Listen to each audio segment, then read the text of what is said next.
জনাব হাবিবুর রহমান হাবিব, আপনি কি বলবেন যে এই যে সরকার শক্ত হতে পারছে না বা সরকারের প্রশাসনে যেসব যোগ্য লোক প্রদান করা দরকার সেটি সরকার পাচ্ছে না, বা সেই আগের নিয়মেই সেই ফ্যাসিবাদের মতোই আবারও একইভাবেই প্রশাসন চলছে, কি বলবেন? না, প্রশাসন তো চলছেই, প্রশাসন ক্রমার মধ্যে তা না। এই যে 1.5 বছর বিগত এই সরকার আসার আগ পর্যন্ত এখনো ধরেন হাজার হাজার মানুষকে চাকরি দিয়েছে, ডিসি অবশ্যই, এসপি অবশ্যই, বলতে পারবো আমরা কেউ একটা চাকরি দিয়েছি। এখানে ঘুষ বাণিজ্য ট্রান্সফার হচ্ছে, প্রচণ্ড আকারে ঘুষের পরিমাণ বেড়ে গেছে। এই যে থানা পুলিশ দাঁড়িয়ে আছে, পিছনের কারণটাকে, পিছনে অন্য একটা কারণ আছে।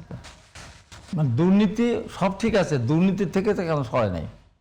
আমরা যে কোনো একটা থানায় ঠিক আছে, দুর্নীতি তারা ঠিক আছে, ওই জায়গায় তারা ঠিক আছে, এই হলো অবস্থা। আর গোলমাল রণজি ছাত্রলীগের দেখলে পালাবে, এখন এই মুহূর্তে ছাত্রলীগে আসবে না, আর ওরা পালাবে না, কারণ ছাত্রলীগের ভিতরে সেই দুর্বলতা রয়ে গেছে।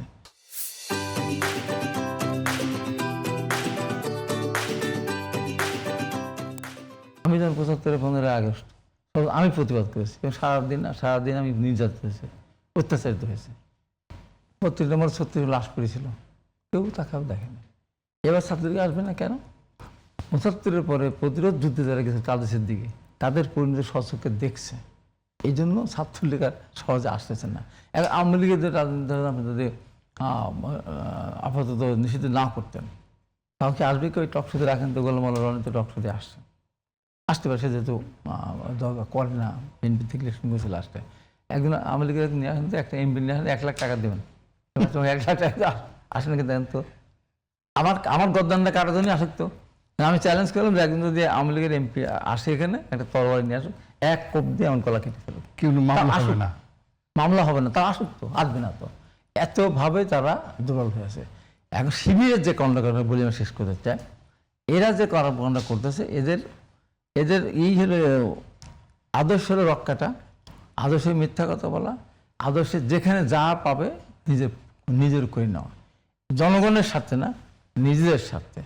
এই জন্য এদের বিরুদ্ধে শক্ত প্রতিরোধ যদি গড়ে না তোলে, এই বাংলাদেশ আল্লাহ পাক রক্ষা করছে। যদি 12ই ফেব্রুয়ারি নির্বাচন তারেক রহমানের উপরে আস্থা, ম্যাডাম খালেদা জিয়ার প্রতি সম্মান, জিয়া রহমানের ভক্তি, সব কিছু মিলায় যদি শত ষড়যন্ত্রের পরে যদি এই বিএনপি না পেত, এতে গজব হয়ে যেত। বাংলাদেশটা একদম কোথায় যেত, যারা জাতিসংঘের তাদের কোনো, আমি বলে গেলাম, জাতিসংঘের আমাদের যতগুলি প্রতিষ্ঠান আছে, স্কুল কলেজ যা আছে নিজস্ব, জাতিসংঘে তারা বাজায় না, আওয়ামী লীগের সময় বাজায় নাই, এখন তো বাজাই না। এই হলো অবস্থা তাদের। আমরা সেই রক্ষাটার দল তারেক রহমান যত উদার হোক না কেন, এরা উদার না।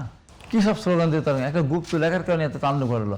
আর তারেক রহমানের বিরুদ্ধে কত স্লোগান সহকর্তার পরে 1, 2, 3, 4 তারেক রহমান কী সব নানান স্লোগান, মেরামের বিরুদ্ধে, জিয়া রহমানের বিরুদ্ধে, আমার বিরুদ্ধে স্লোগান, হাবিবের 2 গেল তাহলে আমি হচ্ছে ঢাকা, আমি তো জানি না এখন না, হঠাৎ করে গণ্ডগোল লাগলে, তর্ক বিতর্ক হলে তাহলে বলতে পারে আমি ঢাকা রয়েছে, অফিসটা ভাঙছে, একেবারে 30 সেকেন্ডে যদি। এই জন্যই বলি এই অপশক্তিকে রুখে দিতে হবে।